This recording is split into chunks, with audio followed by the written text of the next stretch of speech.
1, 2, 3. Testing 1, 2, 3. This is Radio Free Mormon. On the air, broadcasting behind enemy lines.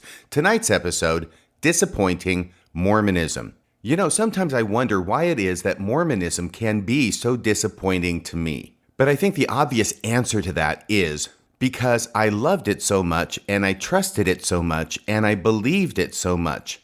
It is only when you really believe and trust someone that they have the ability to disappoint you.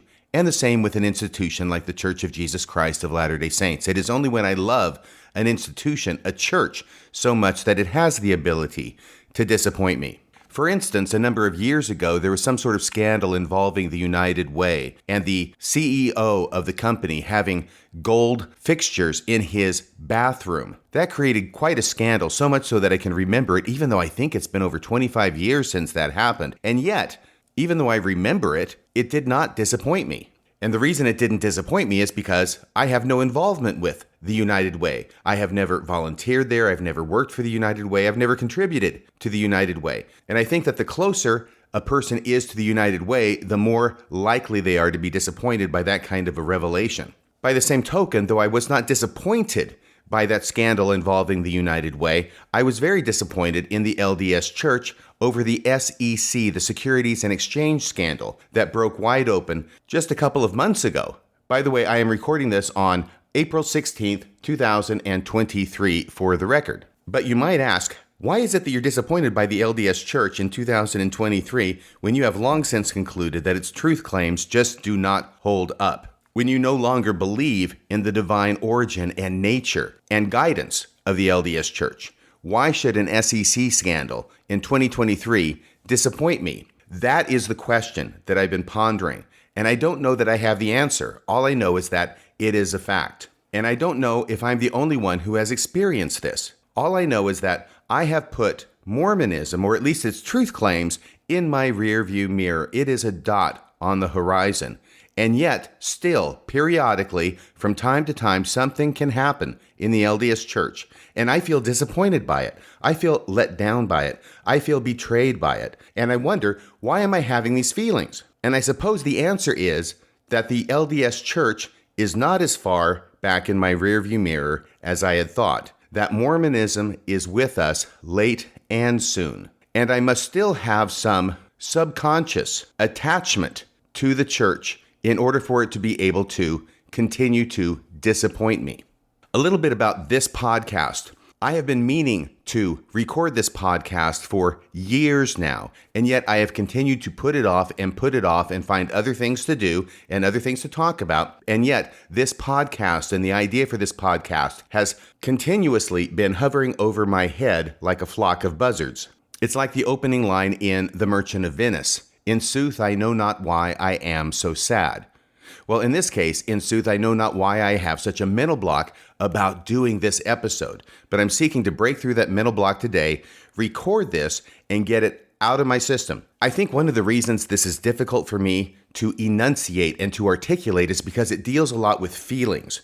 And as most of you know, if you've listened to my show at all, I am a person who lives 95% of the time in my head. I am one of the most self-unaware people you would ever meet when it comes to my feelings and processing them and figuring out why it is that I feel certain ways on some days and other ways on other days, and more to the point, why it is that periodically I feel disappointed in Mormonism to this day. But I think I've boiled this down now into a presentation that's going to involve 4 stories. And these are 4 stories in which, of course, I am involved because it deals with disappointment of Mormonism to me. I'm also going to say that a lot of people have asked me, in fact, it's a very frequent question, what is it that you found out, Radio Free Mormon, about the LDS Church that caused you to lose your testimony? What was it that sunk you? What was it that broke your shelf? And the fact is, there is no one thing to which I can point. My experience has been a death by 1,000 cuts, and each one of those cuts involves some degree of disappointment on my part. And for at least the first half of the time I was a member of the church, and I joined in 1978, remember. It's now 2023, so that's been 45 years. For at least the first half of my membership in the church, when I would encounter these facts that disappointed me about the LDS Church, I was the first one there to make excuses for them in order to make it so I was not disappointed, so that the church was not showing any indication of not being run by God, but that it really was what it claimed to be. These were the days in which I was a Mormon apologist. So that was my bread and butter. I was there to make excuses for the church. And the church has a lot of things to make excuses for. And the more you study church history, the more things you find that need to have excuses made for them. And the longer you live, the more things the church does in real time that have to have excuses made for them, as in the recent SEC scandal. So having said that much, let me start out with the first of these 4 stories. Now, the first of the 4 stories has to do with another story called the Joseph Smith story. That is what we used to call the first vision account, and specifically the 1838 first vision account. Although, when I joined the church in 1978, I did not know that there were any other versions because the church kept that pretty well secret from its members. They only talked about the official Joseph Smith story, the one that is contained in the Pearl of Great Price. The first time I heard the Joseph Smith story was when I was taking the missionary discussions back in June of 1978. This was the day of the rainbow discussions. And I'm surprised now that there are some people who don't even know the expression rainbow discussions, so I'll tell you what that means. First off, these were all memorized by the missionaries. Yes, every single one of the 6 discussions was memorized word for word. And they were all assembled in a little notebook with a binder and holes in each of the pages of the discussions to fit in the binder. Each of the discussions was assigned a different color. In other words, each of the different discussions was printed on a different color paper, so that when you put them all in the binder, which is where they normally resided, and you looked at them from the side, it looked like a rainbow. Hence the name, the Rainbow Discussions. The important part of this, for purposes of this story, is that they were memorized. So when the missionaries taught me about Joseph Smith, they quoted verbatim the Joseph Smith story, starting with, "There was in the place where we lived an unusual excitement on the subject of religion," and going on from there. And it's a rather long story, as you might expect, going all the way through his encounter with James chapter 1, verse 5, going out into the grove to pray, having Satan try and mess things up, and then having God and Jesus appear to him, and God the Father introducing Joseph Smith to God's beloved Son, Jesus Christ. We all know the story. But the fact is that I found this story quite powerful. I felt like I was hearing the words of truth. I felt that Joseph Smith was telling me the truth about what really happened. And there's something about the way it was framed, the way it was told, that really gave me that impression. This is a person who is telling the truth, regardless of how outlandish or phenomenal or miraculous his experience is. He's telling me the truth. By the way, parenthetically, there was, within the last year, an issue of Psychology Today with an article in it that contained the results of 3 separate studies, all of them bearing on the same aspect of human psychology. And that aspect is this: we as human beings tend to be much more confident in our ability to discern truth being spoken by another than we really are. In other words, we tend to think that if someone's talking to us, we have this ability to say whether they're telling the truth or whether they're lying. It is a belief we have about our own ability that doesn't hold up in the laboratory, which means that we as humans are much more likely, it seems, to be taken in by somebody who's telling us a false story because we think we can discern that they are telling us the truth. There's no evidence involved. It's simply ascertaining the truth of a story and the truthfulness of the person who's telling it to us based upon our own intuition.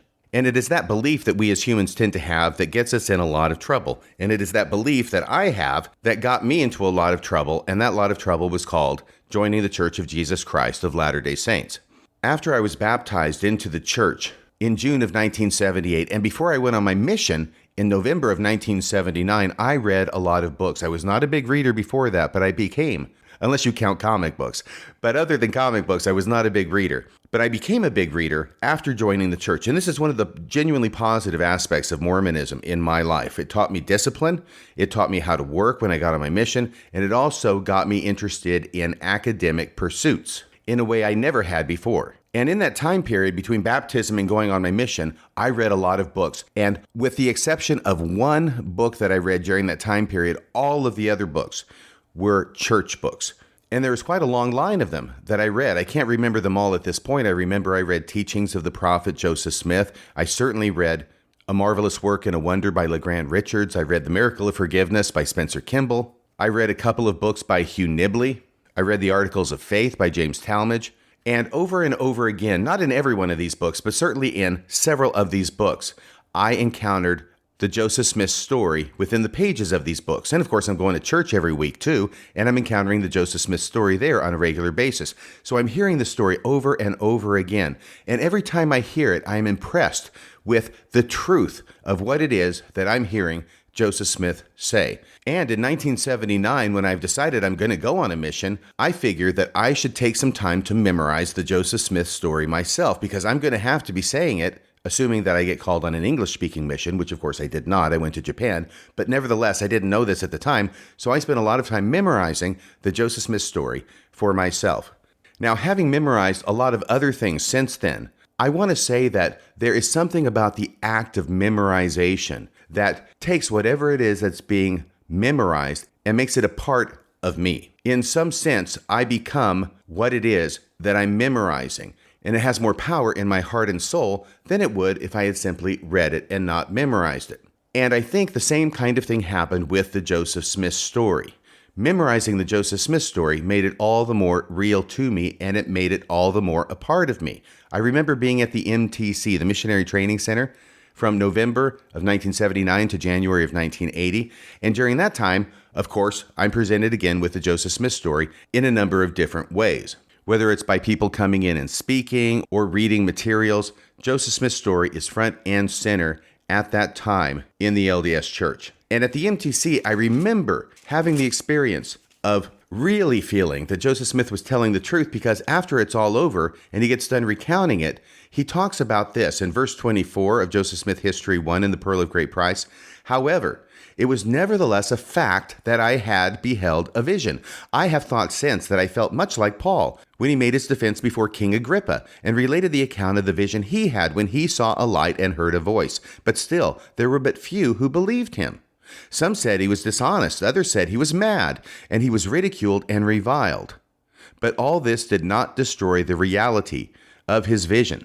So in this way, he's paralleling himself with Paul in the New Testament. And certainly Paul had the same reaction to his vision as Joseph Smith had to his. So I'm thinking, yeah, this is true. There is historical precedent for this kind of reaction to a vision. Not just historical precedent for the vision, but for the reaction to the vision. And then Joseph Smith goes on. He, Paul, had seen a vision. He knew he had, and all the persecution under heaven could not make it otherwise. And though they should persecute him unto death, yet he knew and would know to his latest breath that he had both seen a light and heard a voice speaking unto him.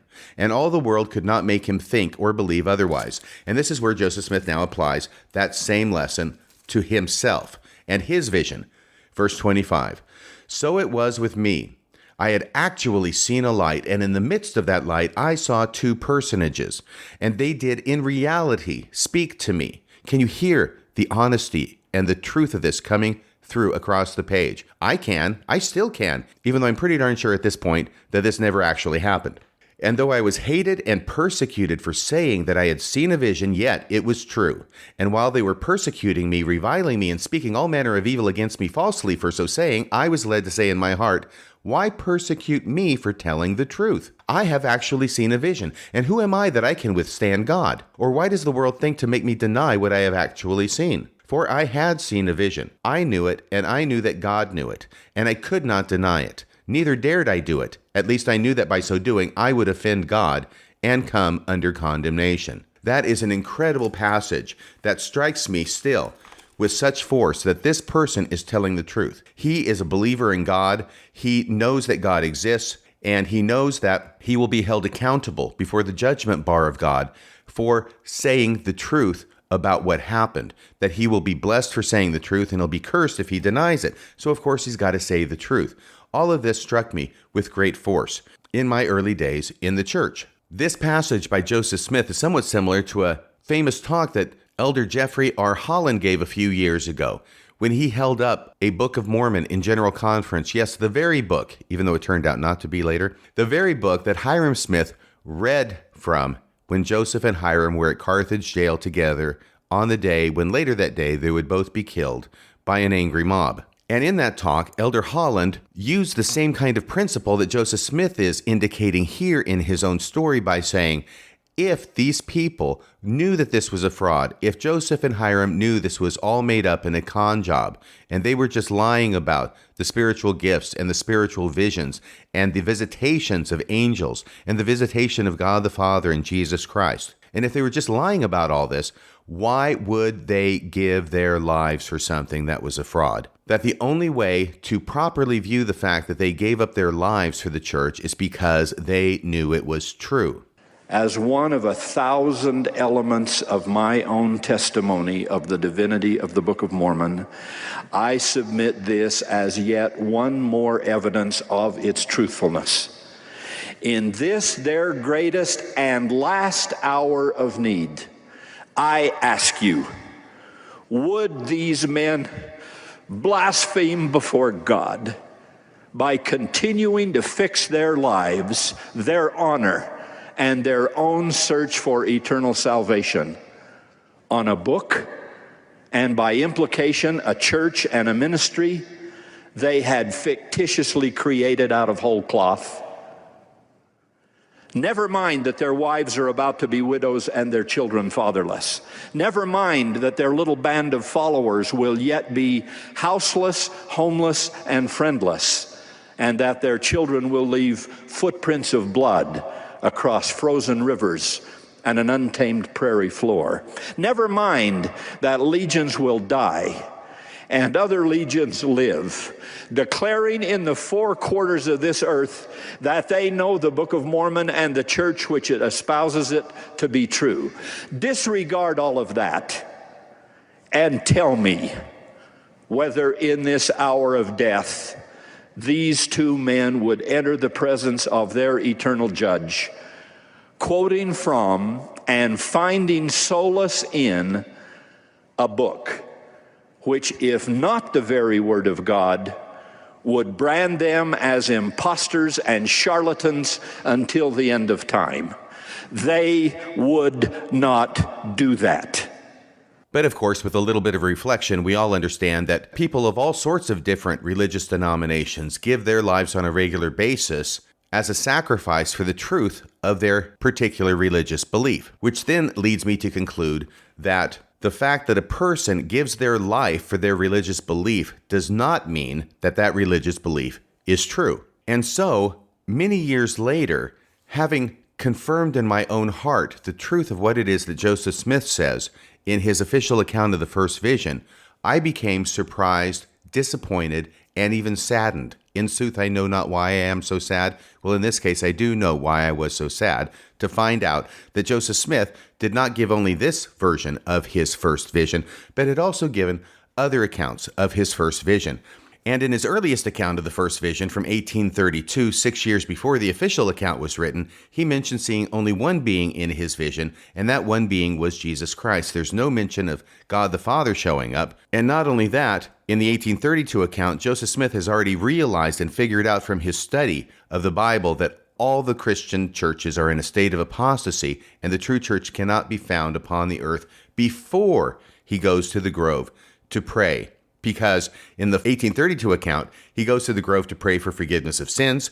In the 1838 account now, he goes to the grove to figure out which of all the churches is true, something that in the 1832 account, he'd already figured out before he went to the grove to pray. And so the sadness that I felt when realizing that I had taken Joseph Smith at his word in the 1838 account because of the way he spoke it, because of the way he wrote it, because it seemed so true to me, was not actually as true as I had thought it was.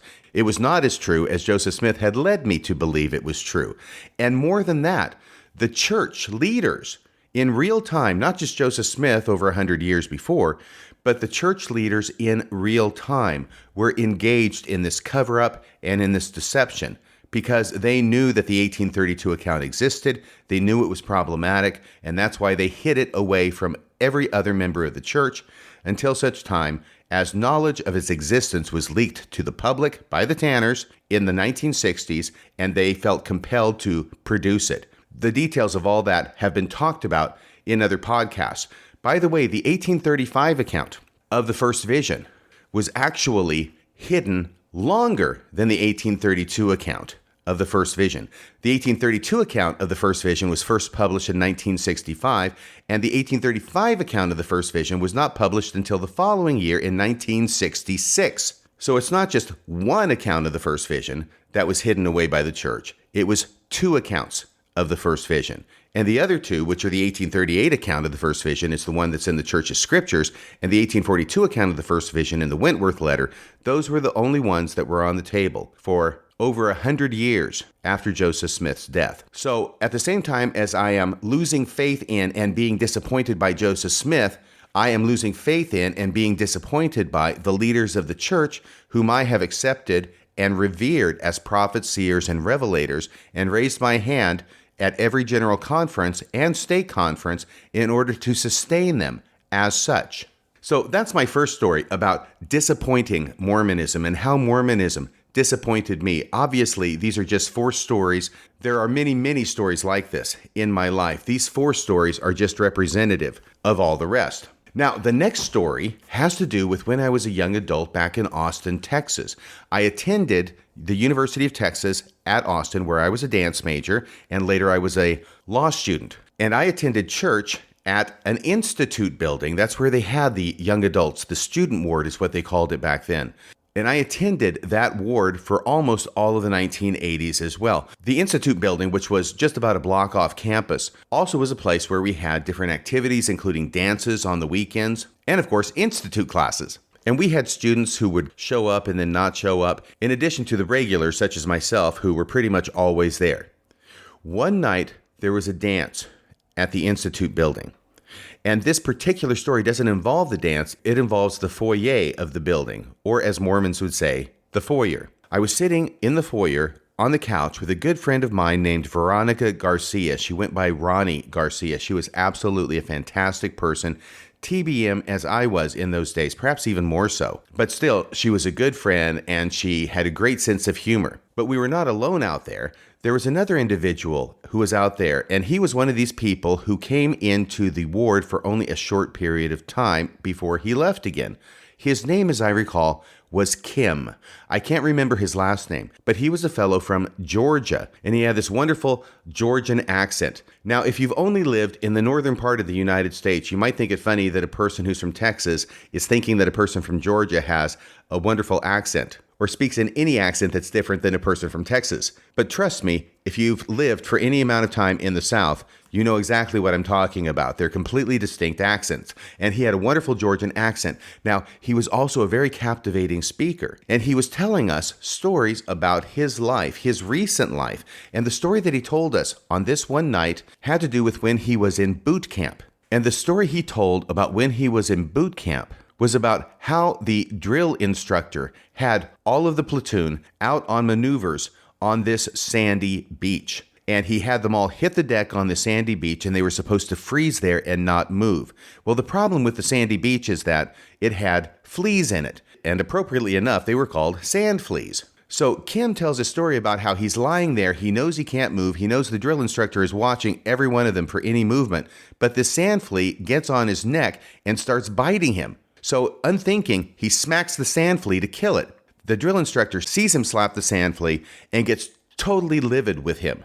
And the next time they're at the barracks, the drill instructor comes through the barracks and starts telling everybody that because Kim had moved and slapped the sand flea and murdered this sand flea, that everybody in the entire platoon was going to have to go out to that sand dune and dig and dig and dig until they found this particular sand flea that Kim had killed so they can give it a proper burial. And this isn't the day's activities. This is after all of the day's activities are already over and these guys are totally tired and ready to go into their bunks. No, they have to go out to the dune to find this sand flea. And they're digging around, and finally, somebody comes up with a dead sand flea and gives it to the drill instructor, and the drill instructor calls Kim over and holds the sand flea, this tiny little sand flea, up in front of his face and says, "Was the sand flea that you killed male or female?"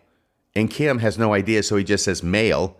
And the drill instructor says, "Well, this sand flea is a female, so obviously it's not the right one. Keep digging." That was the funny part of the story. And it was funny in kind of a sadistic drill instructor, Marine boot camp kind of way. But I remember that story. And so did Ronnie. because it was designed to be memorable. And we're talking to this guy, Kim. He's totally earnest. We have no problem accepting this as 100% gospel truth, that he's telling us this story that happened to him. Because what motive would he have to make up a story like this? None that I can imagine. It's a weird story. It's an unusual story, but it's not like it's completely unbelievable. So I swallowed it hook, line, and sinker, and so did Ronnie. Now, the second part of this story is that within a week of that, I'm over at Ronnie's house. We spent some time together. We were just friends, but she was a great friend to have, and I hope she's doing great in her life right now. I haven't spoken to her in ages. And if she still is TBM now as she was then, I imagine she would be quite disappointed in me. But regardless, it's probably 1983. I'm over at her house watching TV, and there had been this new invention and this new advancement in television watching at the time. In the 1970s, there were basically 4 channels, if you include PBS. And you would get up from your chair, and I would have to get up, walk over to the TV, change the channel, and then go back and sit down if I wanted to watch something else. Now it's 1983, and over at her house, they've got this great technology, which is sort of like a box, but it's a flat box. And there's a little pointer on the box that moves from left to right and from right to left.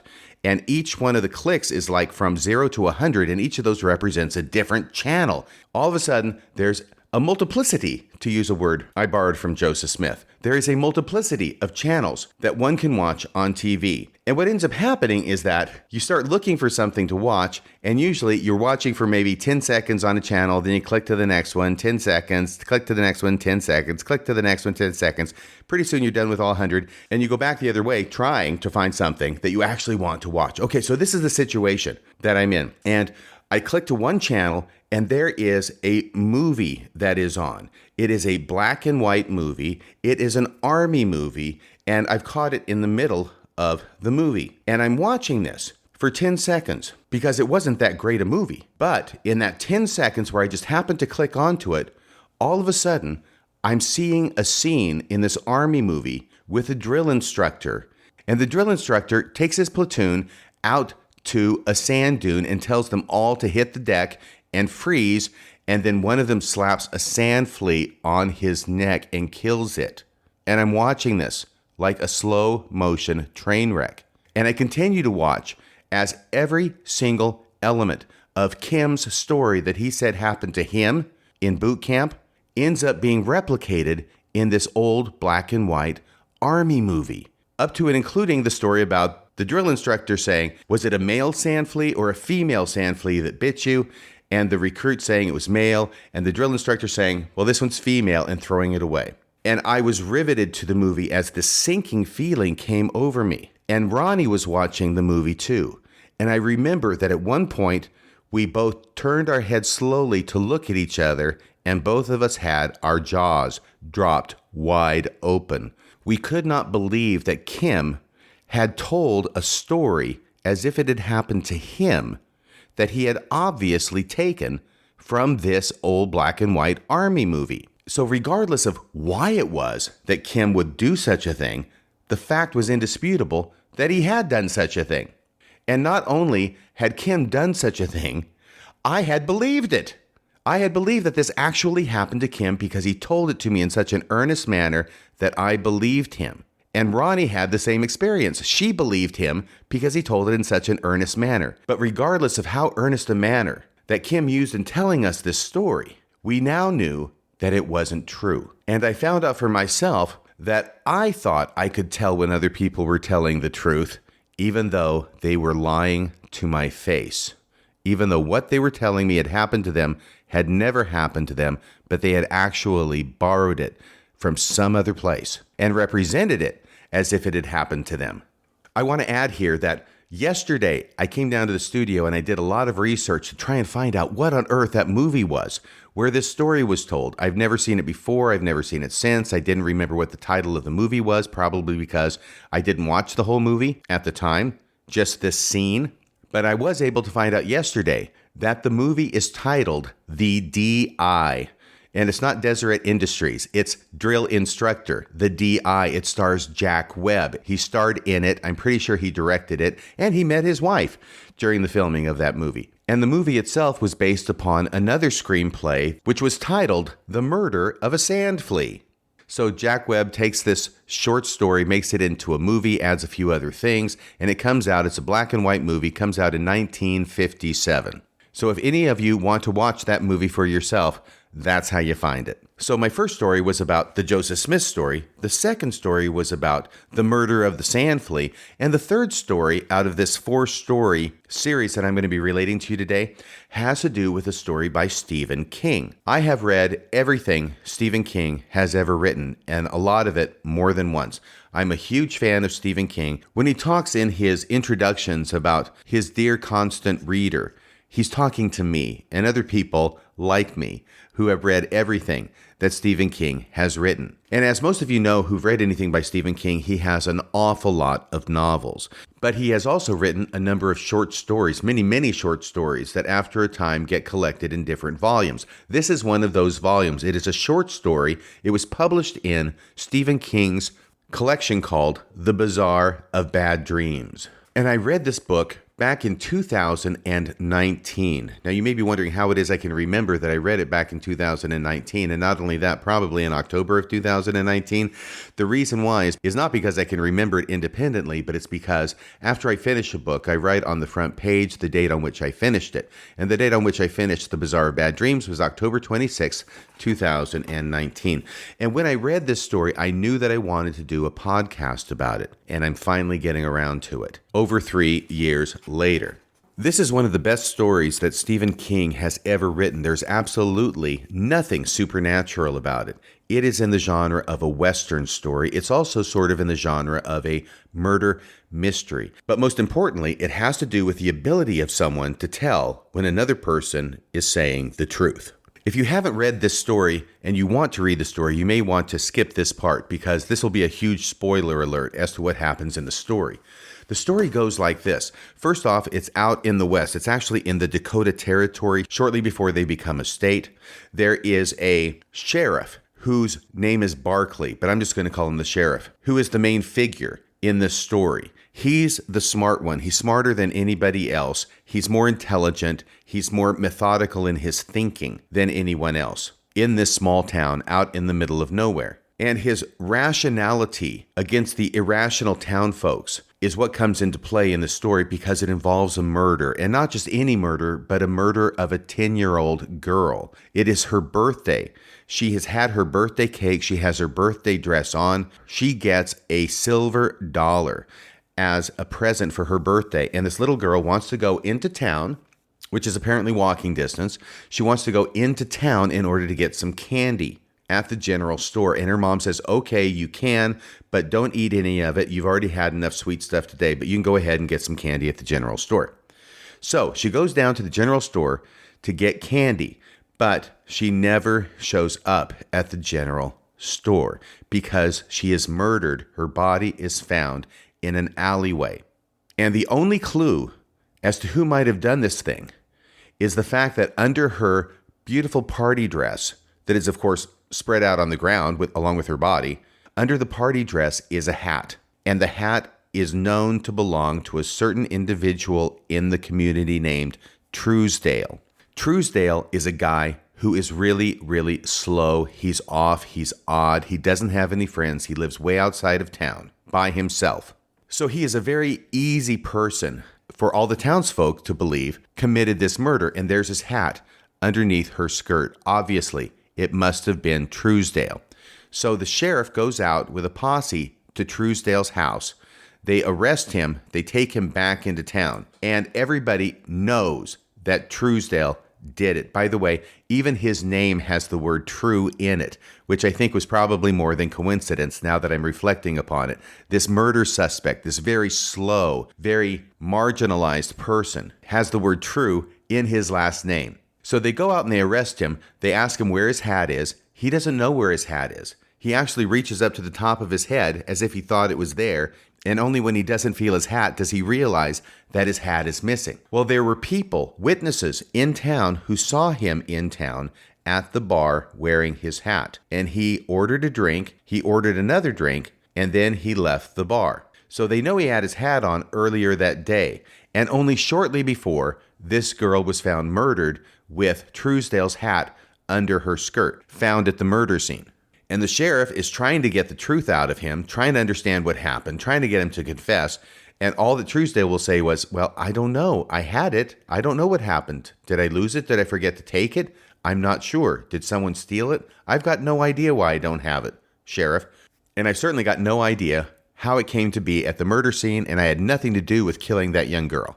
So you've got the hat that's found at the murder scene, which seems pretty dang conclusive. And believe me, all the townsfolk, and especially the members of this young girl's family, they want blood and they want Truesdale to swing for it. But there's another aspect to this story, and it involves the silver dollar. Because the silver dollar is missing as well. The silver dollar is not found in the girl's pockets. It's not found at the murder scene.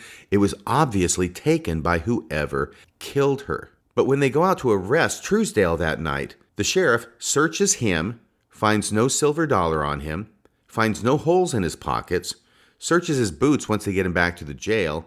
There is a hole in one of his boots, but it's only the size of a dime. The sheriff searches his shack, searches the little oven, which has really nothing burning in it. There's just some ashes in it. Searches everywhere, cannot find this silver dollar. And it bothers him because he brings up this silver dollar issue with some other people, and they say, well, he must have just thrown it away. But the sheriff is thinking, nah, Truesdale is too dumb to throw it away. He would keep that thing. And another person says, well, it probably went through a hole in his pocket. And the sheriff says, no, I checked his pockets. There are no holes in his pockets.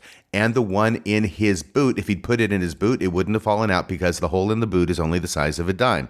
This keeps bothering the sheriff and bothering the sheriff. But he is the only one that this is bothering because by this time, a circuit court judge has been called in. The gallows are being built. Winter is coming. It's set in November. And there is going to be a kangaroo court where the circuit judge doubles as the prosecuting attorney, and they have somebody defending Truesdale who has no experience as a lawyer and only agrees to take the job when he is convinced that there's no way that Truesdale can get off.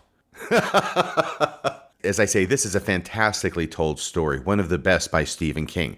But it's what happens during the trial that is of significance, and I want to read you that passage here. By the way, the title of this, if I haven't mentioned before, is called A Death. And we'll come back to that in a second. So everybody's at whatever room it is they're using for the courthouse.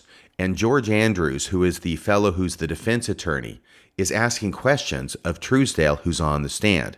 Did you encounter Rebecca Klein in that alley? Of course, that's the name of the 10-year-old dead girl. Did you encounter Rebecca Klein in that alley? George Andrews asked in a loud voice. With every eye on him, he had discovered a heretofore hidden flair for the dramatic. Did you encounter her and steal her birthday dollar?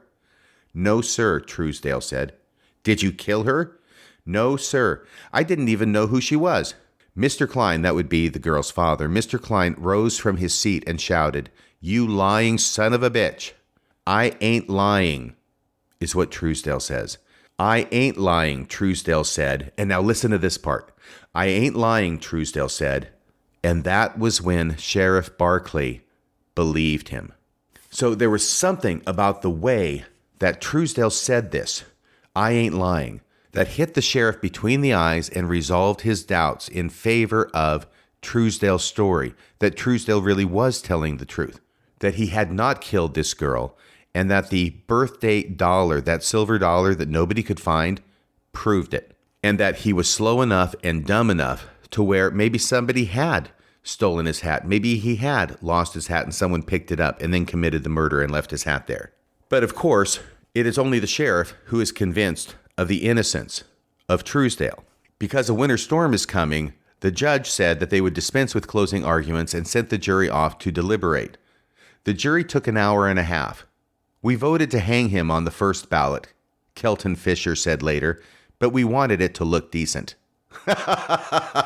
So it was a total kangaroo court, which is also emphasized not only by the fact that the judge is playing prosecutor, but that they've already started building the gallows, even while the trial is in session.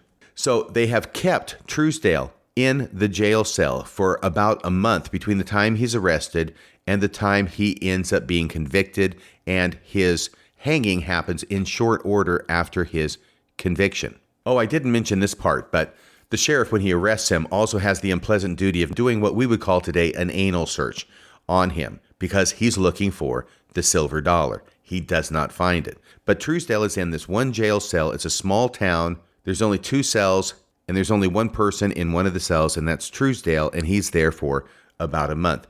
And the sheriff is in charge of bringing him food to eat during the day, and also he has a bucket in his cell for him to do his business, both number 1 and number 2, and every other day the sheriff is the lucky one who gets to take it out and dump it. Well, there's a very Stephen King-esque scene involving the hanging, which is pretty gut-wrenching, especially when we're in the position of the sheriff who's watching it and actually involved in it, even though he knows that they're hanging an innocent man. But there's nothing he can do about it. Justice has run his course. He's had his trial. He's been convicted. He's been sentenced, and now he has to be hung. So now I'm going to read you the last page, which is where we have the twist. And the whole reason this story hit me so profoundly when I read it over 3 years ago, back in October of 2019, and why it is I'm bringing up here today. Barkley went back to the jail and sat in the cell Truesdale had occupied. He sat there for 10 minutes. It was cold enough to see his breath. He knew what he was waiting for, and eventually it came. He picked up the small bucket that had held Truesdale's last drink of beer, and he vomited. Then he went into his office and stoked up the stove. He was still there 8 hours later trying to read a book. You see, he is so emotionally conflicted and distraught over the fact they just hung a man that he knows is innocent, that he throws up and he can't even concentrate enough to read a book. He was still there 8 hours later trying to read a book when Abel Hines came in. Abel Hines is the owner of Hines Funeral Parlor and Mortuary. He's the undertaker. So Abel Hines comes in and said, "You need to come down to the funeral parlor, Otis. There's something I want to show you." "What?" "No, you'll want to see it for yourself." They walked down to the Hines Funeral Parlor and Mortuary. In the back room, Truesdale lay naked on a cooling board. There was a smell of chemicals and shit. Sorry, my apologies, I told you it was Stephen King. There was a smell of chemicals and shit. "They load their pants when they die that way," Hines said. "Even men who go to it with their heads up. They can't help it. The sphincter lets go." "And?" "Step over here. I figure a man in your job has seen worse than a pair of shitty drawers." They lay on the floor, mostly turned inside out. Something gleamed in the mess. Barkley leaned closer and saw it was a silver dollar. He reached down and plucked it out of the crap. "I don't understand it," Hines said. "Son of a bitch was locked up almost a month." There was a chair in the corner. Barkley sat down in it so heavily he made a little woof sound. He must have swallowed it the first time when he saw our lanterns coming to arrest him. And every time it came out, he cleaned it off and swallowed it again. The 2 men stared at each other. "You believed him," Hines said at last. "Fool that I am, I did," said the sheriff. Hines said, "Maybe that says more about you than it does about him." The sheriff said, "He went on saying he was innocent right to the end. He'll most likely stand at the throne of God saying the same thing." "Yes," Hines said. The sheriff says, "I don't understand. He was going to hang. Either way, he was going to hang. Do you understand it?" Hines said, "I don't even understand why the sun comes up. What are you going to do with that cartwheel?" That's another name for a silver dollar. "What are you going to do with that cartwheel? Give it back to the girl's mother and father? It might be better if you didn't, because..." Hines shrugged. "Because the Kleins knew all along. Everyone in town knew all along. He, the sheriff, was the only one that hadn't known. Fool that he was." The sheriff said, "I don't know what I'm going to do with it." The wind gusted, bringing the sound of singing. It was coming from the church. It was the doxology. And that's the end of the short story. So maybe you can understand why it was that this short story hit me so hard. Here's the sheriff. He is the smartest person in the town. He's the most rational person in the town. He's the one who cares about the evidence more than anybody else in the town, who's just full of bloodlust and revenge. And yet, everybody else in the town was right, and the sheriff was wrong.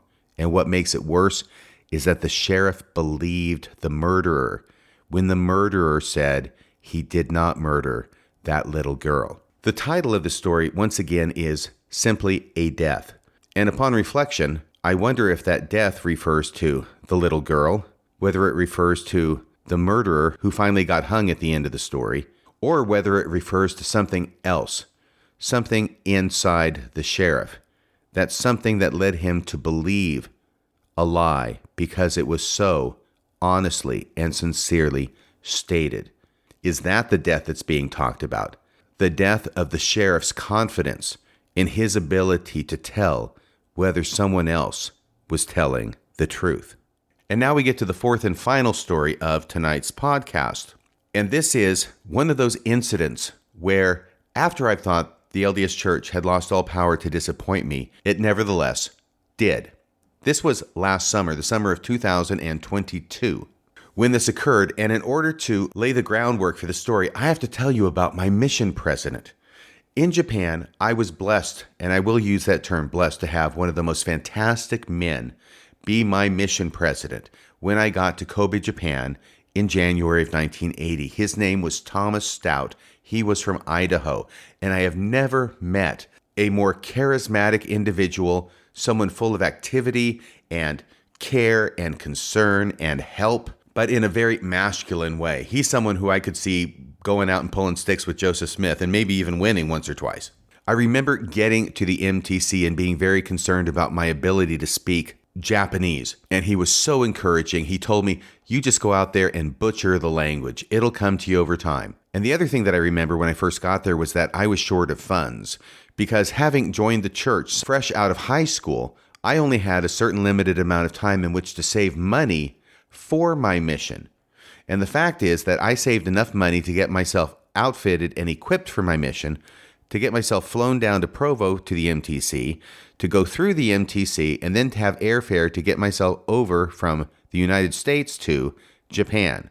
And once I landed on Japan, I was fresh out of money. So you can understand why that would be a cause of concern to me. And I expressed this in my first interview with the mission president, President Stout. He told me, don't worry about it. I'll take care of everything. We've got different sources. I'll access them. You don't worry about it. Let me worry about it. And you just go out there and butcher the language and teach the gospel of Jesus Christ and have a great time doing it. And he did. He took care of everything. So he was a godlike figure in my eyes, as well as in the eyes of the other missionaries. This was a man who we believed would certainly someday become a general authority. He was that caliber. In fact, he was better than pretty much all the general authorities that we have on the roster today. And I want to tell you this other story about President Stout. We were at a mission conference where we're all showing up. Everybody from the mission, about 200 missionaries, has to ride their bikes or take a train into Kobe to the mission home. And President Stout is speaking, and then there's this question and answer period at the end of his remarks. Now, in a certain district, and by the way, districts are basically 4 missionaries living in an apartment. That's a district. So there was one district, it wasn't my district. And the typical schedule was that you'd wake up, you would eat your breakfast, and then you would have an hour of personal study and then an hour of group study, usually of the scriptures. And you do all this before you headed out the door at 10:30 in the morning. Well, it was very common for missionaries to not suit up completely while they're still in the apartment doing their personal study and their group study with the other missionaries. But in one district, there was a gung-ho missionary. There's always that gung-ho missionary who dresses up with the full tie and the suit for group study before they've even left the apartment. And none of the other missionaries are doing that. But this one guy is so full of himself that he wants to do it. He wants to impose this on the other missionaries, that they should dress up and put their tie on for group study. And none of the other 3 missionaries are having it. So it's with that background that we have this mission conference, right? And President Stout gets to the end of his comments, asks for questions, and yes, gung-ho missionary raises his hand. And the other 3 missionaries are going, oh my gosh, please no. President Stout calls on gung-ho missionary, and gung-ho missionary says, you know, I always wear my tie and my suit during group scripture study in the morning. President Stout, don't you think that all the missionaries should have to wear their ties during group study? And there was a pause of about 3 seconds after gung-ho missionary asked that question, where every single other missionary in attendance who did not wear their ties during group study and did not want to have to wear their ties during group study and did not appreciate the fact that gung-ho missionary was putting up the idea to the president, who might actually back gung-ho missionary and make all the other missionaries wear their ties during group study, that they felt their lives were hanging in the balance. 3 seconds went by. President Stout stood there contemplating this question and then finally gave as his answer, "You know, Elder, I don't think Jesus really likes ties that much." And there was a silent shout of approbation that went up from every single missionary in the room, except for one. Gung-ho missionary was put in his place, and we all rejoiced in our hearts over the fact that his attempt to enforce his version of self-righteousness on all the other missionaries in the mission had blown up in his face, and he had been completely discomfited by President Stout. Yes, if we did not love President Stout before then, we sure as hell loved him then. Okay, so having said all of these things, now let me get to the story that President Stout told in a different mission conference. It was a miracle story. It was a story from his mission, which he himself had served in Japan 20 or 25 years before. And this story was so unusual and so singular that I remember it to this day. And I will tell it to you as I heard President Stout tell it to all the missionaries who hung on every word of this narrative. President Stout was a missionary in Japan. Obviously, he had a companion. They had been teaching an individual and were ready to get this person baptized.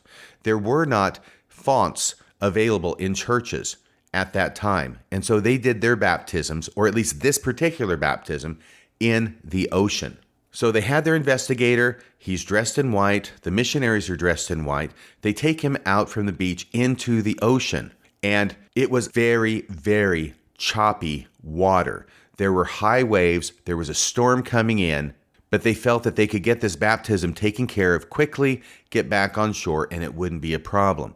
Well, they got out there into about waist-deep water. The waves are higher than their heads. They're crashing over their heads. And they're making the baptism impossible to perform. And what President Stout said was that his companion was going to perform the baptism. So Elder Stout walked out a step or two beyond where his companion was standing with the investigator in the ocean, raised his right arm to the square, and had this thought come to his mind: "Who are you, you Pacific Ocean? I bear the holy priesthood of God." And he raised his right hand to the square, and he rebuked the waves. And in response, the wind stopped blowing for a few moments, and the waves subsided for a few moments. And even more miraculously, President Stout said that behind him, where his companion was going to baptize the investigator, a circle of perfectly calm water formed amongst the waves around his companion and around the investigator. And in that circle of perfectly flat and calm water, his companion baptized the investigator and then brought him forth from the water. As soon as that was done, the waves kicked up again, the storm was upon them, and they turned around and they started wading as fast as they could through the ocean water toward the shore. But before they could get there, a mammoth wave came down upon the missionaries and the investigator. But it didn't crush them under its weight. Instead, it lifted them up on the crest of the wave, brought them to shore, and deposited them on a hillock of sand. And then the wave withdrew back into the ocean. I think one of the reasons that I can remember this so vividly is because it is a story that paints a picture that for me was unforgettable. And then President Stout said, "I know it's hard to believe, and I would have had trouble believing it myself, except for the fact that brother so-and-so," and I can't remember the name of the brother, it was probably a Japanese brother, that brother so-and-so recorded the whole thing on film. Now, he did not produce the film, but the very fact that there existed such a film gave increased weight to his story, which I was already happy to believe just based on his say-so alone. He's a personal witness. He was there. He saw it happen. And if President Stout says it happened, believe me, it happened. The Spirit was present in that room. I felt it. Every other missionary that I talked to felt it. We knew that it was true and that it happened just the way President Stout had said it happened. And I had not thought of that story in a long, long time until last summer. Because in the summer of 2022, I was doing a different podcast. It was dealing with the subject of unpaid ministry in the church and how, even though that has been a selling point of the church, and many different leaders of the church and members of the church have talked about how there's no paid ministry in the church, actually, there is a paid ministry in the church. We just don't talk about it. And Exhibit A, for me, in statements about how there's no paid ministry was going to be Floyd Weston's famous talk, The 17 Points of the True Church. Because one of those 17 points is no paid ministry. I knew that. I had listened to Floyd Weston's talk back in the 1980s. I got it on cassette tape from a Deseret bookstore. I loved that story. And it was a famous story. It was a very popular story. And Floyd Weston was a very famous and popular speaker because of it. And if you don't remember the story is basically this. It's set in and around World War II when Floyd Weston is at college. He has a number of other classmates who are of different religions. There's one of these guys who's a friend of his. There's 5 of them in total. His name's John Dunbar. He's super smart. And John Dunbar goes through the Bible, specifically the New Testament, and figures out the 17 points of the true church of Jesus' time, types them up on little 3x5 cards, hands them out to the other members of the group, and says, these 17 points define Jesus' church in the New Testament. If we can find any church today that matches all 17 of these points, then we know we have found the Lord's true church. So they all go their various ways. There is a war to fight. One of them gets killed in the war, but the other 4 end up coming home. And miraculously, all 4 of the surviving members of this 5-man group who had these 3x5 cards with the 17 points of the true church and were out there trying to find the true church based upon the 17 points, all of them ended up joining the Church of Jesus Christ of Latter-day Saints. That is the story behind the 17 points of the true church. Well, the talk that is available on the internet, which is from that very cassette tape. In fact, in the middle of the talk, you can hear the recording say, this is the end of side 1, turn the tape over for side 2, and then it continues with the talk. There's nothing in there that I hadn't heard many times before, but as part of my research, I found that there was another talk that Floyd Weston had given in 1996. This was at a mission training conference in Sandy, Utah, where he'd been asked to come and give some kind of presentation, which he did. And I listened to his presentation. And as I was listening to his presentation, imagine my shock, my surprise, my disappointment when I started hearing him tell a story that sounded eerily familiar, a story that he had not told in his cassette tape presentation of the 17 points of the true church, but that he was relating to these missionaries in Sandy, Utah in 1996.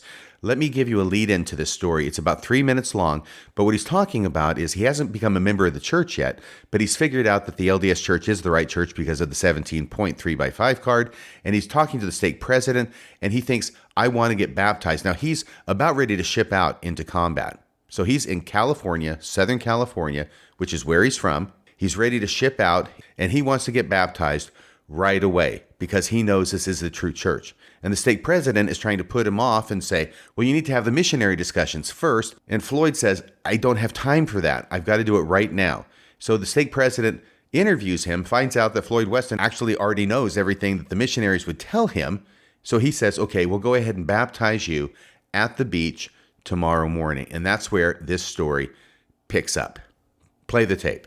Had to have certain information within us that would allow the Lord to hold us somewhat accountable for our acts. And so he interviewed me and he said, well, I think this would be wonderful. He said, our baptism is in another 2.5 weeks in Oxnard. I said, sir, you don't understand. I'll be in combat then. I need to be baptized now. And he said, well, we don't have a font here. And I said, sir, I've been raised in the ocean all of my life. Is there anything wrong with getting baptized in the ocean?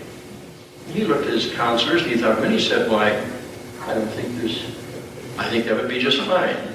So the next morning was Saturday morning at 9:30 a.m. It was a nice day, and there were already people gathered on the beach. And I was alarmed because I was embarrassed. I was clothed in white, and they didn't fit too well. And as we were walking out on the beach, I thought, I hope there is no one here that knows me. And then that alarmed me. I said, uh-oh, Weston, you are not converted, or you would not be embarrassed. See, that's the problem of being converted by logic. And so I wanted to turn around and leave, but he was such a wonderful man, and I had a lovely Mormon girl standing there watching me, and I wasn't about to let her, so I went. Someone said, they're swimming to Catalina. as we went by. And we went out in the surf, and I'm an old body surfer, and as we got out there, there was a heavy, heavy surf that day, about a 5-foot break. And President Peck was not a surfer. And people were standing there on the beach and looking at us, and I was embarrassed. And he raised his arm to the square, and I didn't know exactly what was going to happen. And every time he'd do that, wham! A wave would hit him, and down he'd go, being an old lifeguard. I'd pull him out, and he'd be sputtering. That happened 3 or 4 times. And then President Peck turned around. Now I was there, and I was doubting, and I saw this. He turned around and he stared out to sea, and all of the waves stopped. He turned around, he said, "There," and raised his arm to the square and recited that beautiful prayer. And all the time I was going down under the water, I thought, he stopped the waves. I'd never seen him like that in my life. As I came out of the water, all I could think of, I said, "Sir, you stopped the waves." Well, he said, "They were very bothersome." And let me tell you, brothers and sisters, I knew that I was in the right place, in the right church. I saw a demonstration of priesthood power, and that carried me through all of my overseas tour. Every time I would start to falter and so on, I would remember what I had seen, and I had a spiritual conversion that saved my life.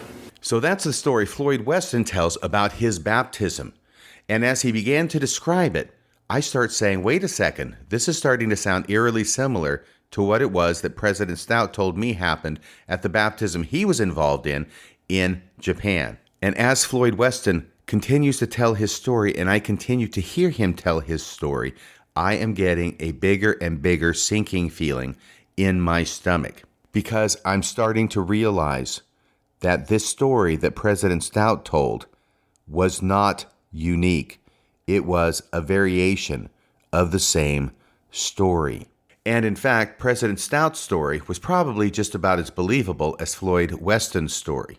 Now, if you're looking at the two stories, you can find a bunch of differences, maybe about 5 of them. Details that happen in one story that don't happen in the other, or vice versa. And you can say, well, these are obviously very different stories.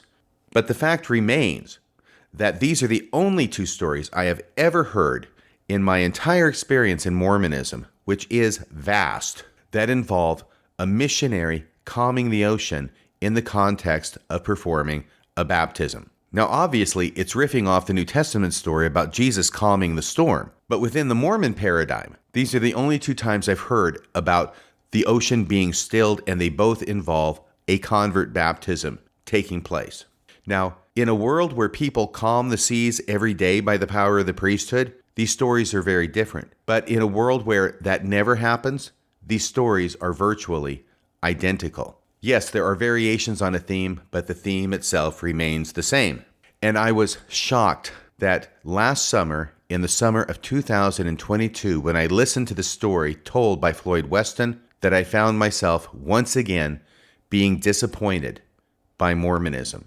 It's like Al Pacino in the third Godfather movie. Just when I think I'm out, they pull me back in. Now, obviously, the LDS Church is not pulling me back into activity in the church, but I was floored, absolutely floored, that the church still had the power to disappoint me after all these years. And I'm left with a strange conclusion that maybe because I believe the church to be true so much, because I loved it so much, because I trusted it and its leaders so much, that even after I don't trust the leaders anymore, that even after I don't believe it's true anymore, that somehow, some way, it still retains the power to disappoint me.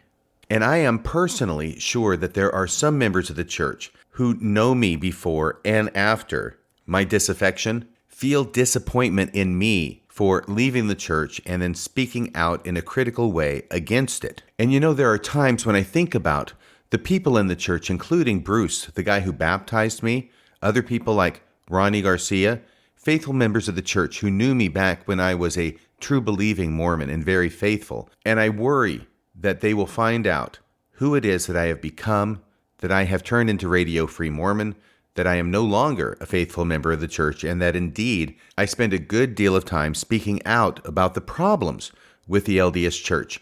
I fear that they will find out and be disappointed in me. And so the title of this podcast, Disappointing Mormonism, is a bit of a double entendre, because it can mean that I'm disappointed by Mormonism, or it can mean that I am disappointing to Mormonism.